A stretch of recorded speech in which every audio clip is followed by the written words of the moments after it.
Hey guys, what's up? I hope you are doing well. So in this video we're going to discuss, we'll continue the series जो मैंने शुरू किया था. आज हम discuss करेंगे क्वेश्चन नंबर 46 से लेके क्वेश्चन नंबर 60 तक जो प्रीवियस ईयर में आया हुआ है एआई के.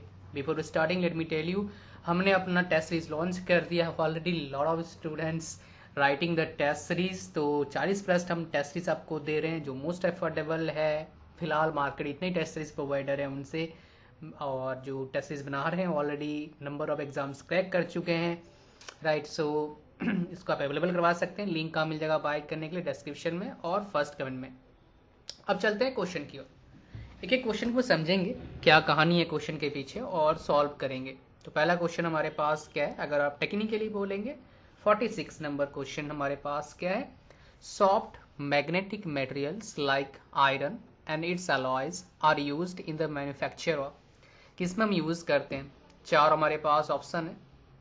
Permanent magnets, magnets for the toys, magnets used in measuring meters of current and voltage, cores of transformers employed in power generation. तो देखिए जो आयरन है एंड इट्स अलॉयज, तो बेसिकली इनका पहले फीचर हम समझेंगे. राइट, तो बेसिकली इनका फीचर्स क्या है. ये हाई परमिएबिलिटी ऑफ आयरन होता है इनका. राइट, सो हाई परमिएबिलिटी होता है इनका.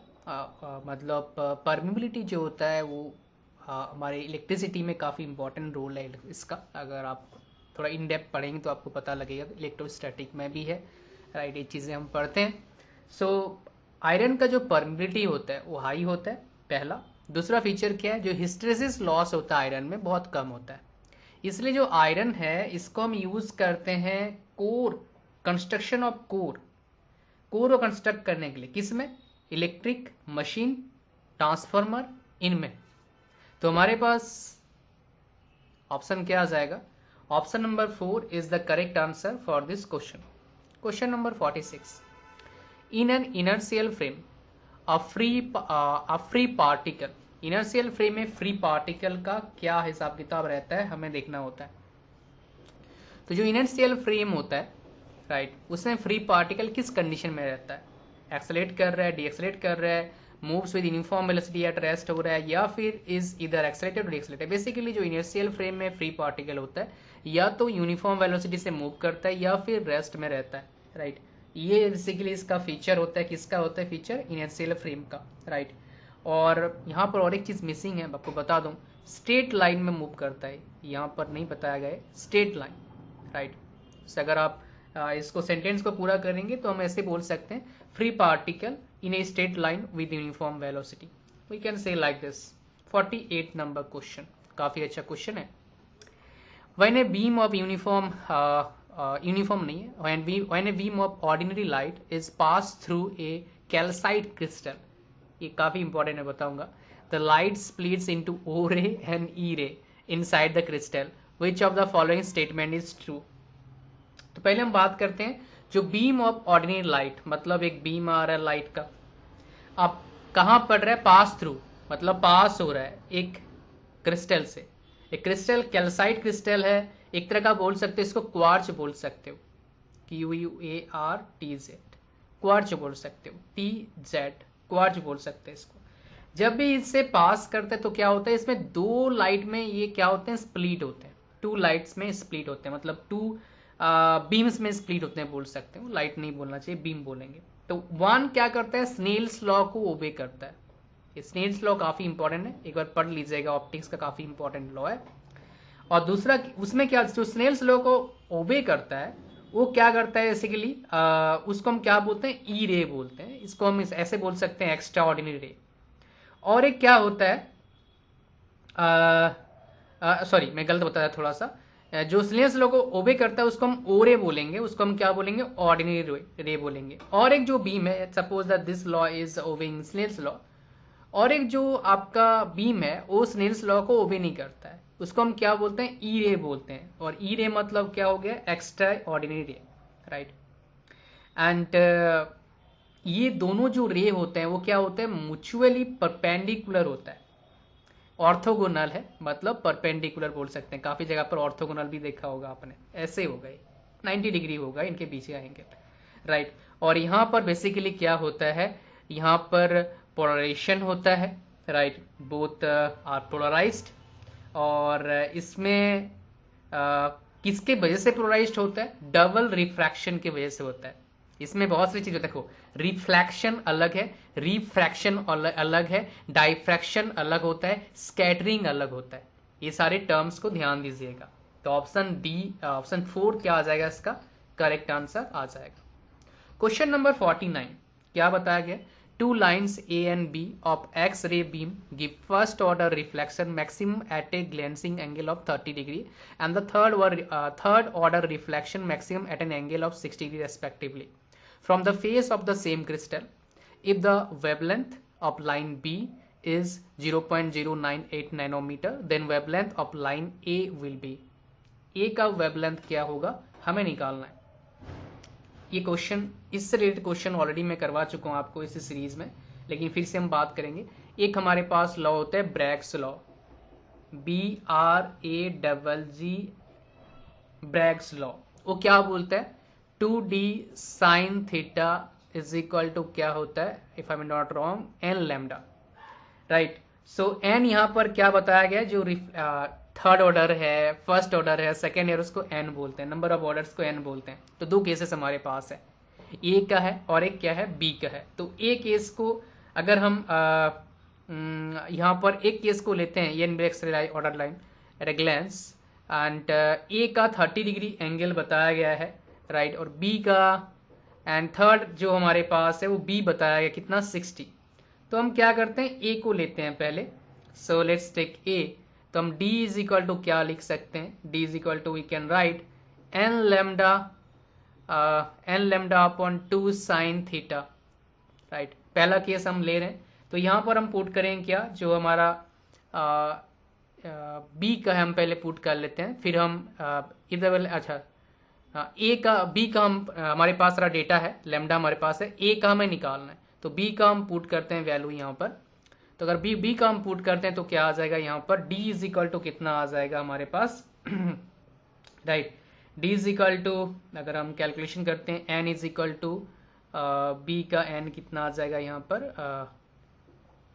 b का n 3 है, 3 मल्टीपल b क्या आ गया? 0.098 टू साइन थीटा साइन 60 आ जाएगा। इसको पुट करके हम देखते हैं, कैल्सी का यूज करते हैं। Let me use the कैल्सी। सो ये हमारे पास आ रहा है 0.17 नैनोमीटर आ रहा है। नैनो मतलब क्या होता है? 10 टू द पावर -9। अब ए में हम क्या पुट करेंगे? इस डी का वैल्यू को पुट कर देंगे हम 0.17, तो उससे हमारे पास क्या आ जाएगा? लैम्डा आ जाएगा। तो कैसे करेंगे देखिए, हमारे पास वही है Bragg's law, 2d sin theta is equal to n lambda. Alright, so यहाँ पर लैम्डा इज इक्वल टू क्या आ जाएगा? 2d sin theta upon n is equal to first order है, मतलब क्या आ जाएगा? 1 आ जाएगा। d इज इक्वल टू क्या? 0.17 है, और साइन 30 मतलब क्या आता है? 1/2। तो दिस कैंसिल, तो आंसर क्या आ जाएगा? 0.17 nanometre. So I hope you got the concept, right. So यहाँ पर आंसर क्या आ जाएगा हमारे पास? Option A is the correct answer for this question. जो मैं क्वेश्चन आपको करवा रहा हूँ, इनके जो फॉर्मूला है उनको लिख लीजिए, आपको फायदा मिलेगा। आगे, ultrasonic waves propagating through a medium can be detected by light meter, Quincke's tube, envelope detector, thermal detector. तो हमारे पास 4 ऑप्शंस हैं। तो अल्ट्रासोनिक वेव्स जो हम डिटेक्ट करते हैं, किससे हम डिटेक्ट कर सकते हैं? थर्मल डिटेक्टर से हम डिटेक्ट कर सकते हैं, right. So remember that. Question number 51, an acceptable wave function psi associated with a moving particle must be। किससे हम क्या कर सकते हैं? मूविंग पार्टिकल से कैसे एसोसिएट होता है। तो बेसिकली ये थोड़ा सा क्वेश्चन है आपका, कुछ चीज़ें इसके बारे में बता देता हूँ आपको, राइट। सो जो वेव फंक्शन होता है ये बेसिकली किसका फंक्शन होता है? क्या चीज़ इसमें रिलेशन रखता है? पोजीशन का, मोमेंटम का, टाइम का, राइट। ये आपका रिलेशन रहता है। वेव फंक्शन किस चीज़ में काम आएगा हमारे पास? ये बेसिकली डिस्क्राइब करता है, फाइंड करने के लिए, मतलब ढूंढने के लिए इलेक्ट्रॉन को within a matter wave, matter wave के अंदर ढूंढने के लिए ये हमें हेल्प करता है। और बेसिकली अगर बात करेंगे जो हमारे पास वेव फंक्शन है इसका कैसे किस तरह का होना चाहिए, ये सिंगल होना चाहिए, कंटिन्यूअस होना चाहिए एंड इनफाइनाइट होना चाहिए। तो यहाँ पर अगर आप सारे देखेंगे तो ये हमारे पास ये आ गया, सॉरी सिंगल होना चाहिए, फाइनाइट नॉट इनफाइनाइट होना चाहिए, फाइनाइट होना चाहिए, इनफाइनाइट नहीं, सिंगल, फाइनाइट एंड कंटिन्यूअस। सो हमारे पास 3 आएगा ऑप्शन, इनफाइनाइट नहीं आएगा इसमें, right. So option 3 is the correct answer. Question number 52, calcite crystal has been placed on a black dot, a piece of white sheet and then rotated. On looking through the calcite crystal from above, we can see one black dot rotating about the other stationary dot. Two stationary black dots, one black dot only, two black dots only. इसको समझना पड़ेगा हमें थोड़ा सा practical तरीके से, मैं समझाऊंगा, समझ में आ जाएगा आपको। तो हमारे पास बेसिकली क्या हो रहा है, ब्लैक डॉट है किसमें, पीस ऑफ वाइट शीट, और उसको कवर किया है पीस ऑफ ग्लास से, राइट। और वहां पर हम क्या कर सकते हैं, सिर्फ एक इमेज को हम देख सकते हैं, एक पॉइंट को हम देख सकते हैं। लेकिन अगर सेम चीज को हम क्या कर रहे हैं, कैल्साइट से हम क्या करते हैं, मतलब क्वार्ट्ज से हम क्या करते हैं, कवर करते हैं, तो क्या हो जाएगा, और फिर उसमें 2 चीजें होंगे, राइट, 2 थिंग्स, 2 चीजें हमारे को दिखेगा। बिकॉज ऑफ क्वार्ट्ज का क्या फंक्शन आएगा इसमें, डबल रिफ्रैक्शन, डबल रिफ्लेक्शन की वजह से एक आएगा, राइट। ये जो कंसेप्ट आएगा किसमें, डबल रिफ्लेक्शन। और इसमें 2 चीजें काम करता है, आपको बताया था मैंने, एक ओ रे काम करता है और एक ई रे काम करता है। ओ रे किसको फॉलो करता है, स्नेल्स लॉ को, ई रे किसको फॉलो करता है, आपका स्नेल्स लॉ को फॉलो नहीं करता है, वो एक्स्ट्रा ऑर्डिनरी रे होता है, राइट। तो यहाँ पर आंसर हमारे पास क्या आ जाएगा, 2 ब्लैक डॉट्स दिखेगा, लेकिन कैसा ब्लैक डॉट, स्टेशनरी दिखेगा, रोटेटिंग नहीं दिखेगा। क्वेश्चन नंबर 53, डाइलेक्ट्रिक लॉसेस में अकर ड्यू टू, किसके वजह से अकर हो सकता है, conductivity, polarisation, radioactivity and ionisation. तो ऑब्वियसली डाइलेक्ट्रिक की बात कर रहे हैं यहाँ पर, राइट। सो यहाँ पर डाइलेक्ट्रिक 3 तरह का हमने देखा है, पैरामैग्नेटिक, डाईमैग्नेटिक और फेरोमैग्नेटिक। तो डाइलेक्ट्रिक में क्या आ जाएगा हमारे पास, किसके वजह से लॉस हो सकता है, पोलराइजेशन की वजह से लॉ हो सकता है, right. It can happen because of polarisation, right. Question number 54, which of the following particles in motion having same kinetic energy has the longest wavelength? Again काफी शानदार क्वेश्चन है, मैं आपको बताना समझाऊंगा अच्छे से इसके बारे में। सो हमें पता है डी ब्रोगली वेवलेंथ का concept, lambda is equal to क्या होता है, H upon M V is equal to क्या आ जाएगा, एच अपॉन रूट अंडर 2 और यहाँ से इससे हम क्या लिख सकते हैं, lambda is inversely proportional to root under M. तो देखिए यहाँ पर क्या हमें समझ में आता है, अगर मास कम होगा, राइट, तो वेवलेंथ क्या हो जाएगा आपका, ज्यादा होगा, राइट। मास कम हुआ, ये कम है तो ये बढ़ेगा, ये बढ़ेगा तो डायरेक्टली प्रोपोर्शनल है वेवलेंथ का। मतलब मास कम हुआ तो वेवलेंथ बढ़ेगा, और मतलब वेवलेंथ का लेंथ बढ़ेगा, और मास बढ़ा तो वेवलेंथ का लेंथ क्या हो जाएगा, घटेगा। क्लियर हो गई बात। तो मास सबसे कम किसका है, इनमें इलेक्ट्रॉन का है। मेरा क्वेश्चन आपके लिए क्या है, what is the mass of electron, write down in the chat box, मतलब कमेंट में लिखिए। 55th number, a diffraction pattern due to single slit has been obtained using a beam of red light on replacing the red light by violet light. So क्या होगा इसमें, हमें निकालना है। काफी अच्छा क्वेश्चन, ये ऑलरेडी आ चुका है आपका एंट्रेंस एग्जाम में, इंजीनियरिंग में या नीट में आया था, मेरे को एग्जैक्टली याद नहीं आ रहा है, लेकिन वहां पर क्या बताया गया था कि ये जो रेड लाइट को ब्लू लाइट से उन्होंने चेंज किया था। लेकिन क्या फर्क पड़ता है, रेड लाइट का सबसे ज्यादा वेवलेंथ होता है और ब्लू लाइट का भी कम होता है, वायलेट लाइट का भी कम होता है, किसका, एज कम्पेयर टू आपका क्या, रेड लाइट। रेड लाइट का सबसे ज्यादा वेवलेंथ होता है, इसलिए इसको हम यूज करते हैं कहाँ पर, स्ट्रीट लाइट में, right, in to show dangerous, so that जो ड्राइवर हैं वो काफी दूर से देख सकते हैं रेड लाइट है, क्योंकि वेवलेंथ उनका क्या है, सबसे ज्यादा है, राइट। सो हमारे पास क्या आ गया, 2 लैम्डा अपॉन ए आ गया हमारे पास, इसका रिलेशन आ गया, जो सिंगल स्लिट का रिलेशन है हमारे पास, क्या निकालने के लिए, size of central fringe, right.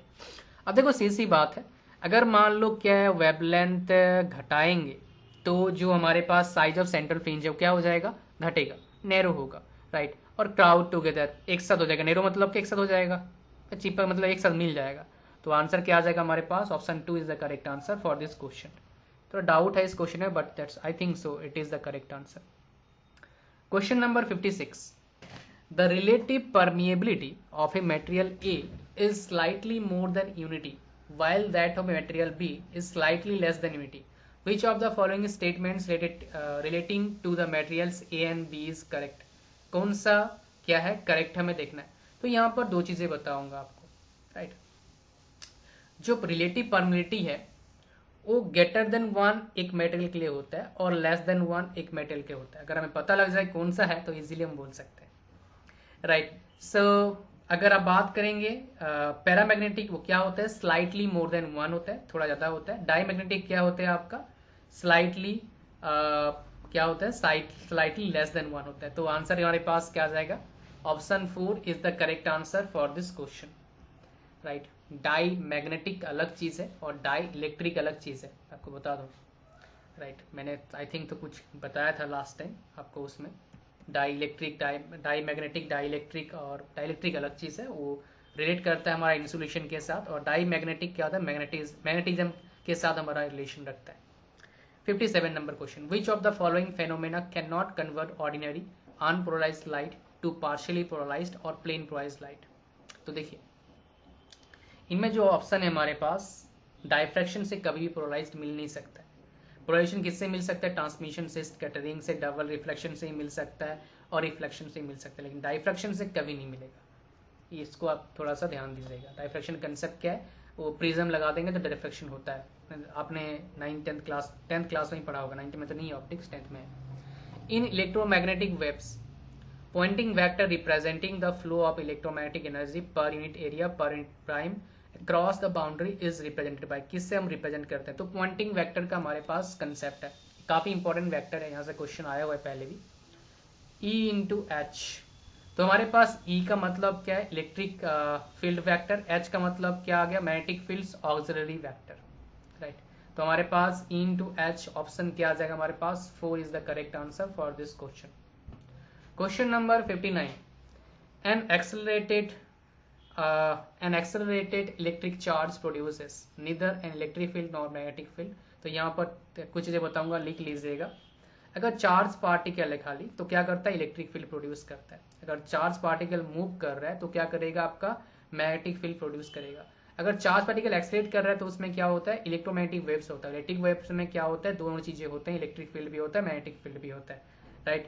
लेकिन हाँ दोनों चीजें होती है। तो हमारे पास ऑप्शन क्या आ जाएगा, ऑप्शन 4 आ जाएगा, इज द करेक्ट आंसर।